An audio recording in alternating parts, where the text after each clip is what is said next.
सबसे पहले तो नए आने वाले नाज़रीन से गुजारिश है कि मेरे चैनल को सब्सक्राइब करें और साथ लगे बेल आइकन को दबा के नोटिफिकेशन को ऑन कर दें ताकि मेरी याद नहीं आने वाली वीडियो का नोटिफिकेशन आपको बर वक्त मिलता रहे।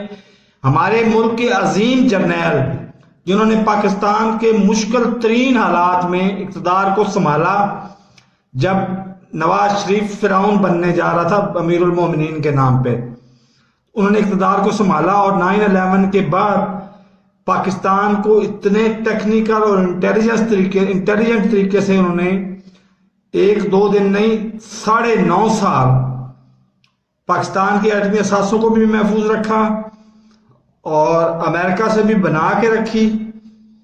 अमेरिका की ज़रूरियात को मतलब उन्होंने पूरा किया और पाकिस्तान के मफादात पर भी आंच नहीं आने दी। गो उन पे इल्ज़ाम लगाया जाता है NRO1 ये भी एटमी असासों को बचाने के चक्कर में था।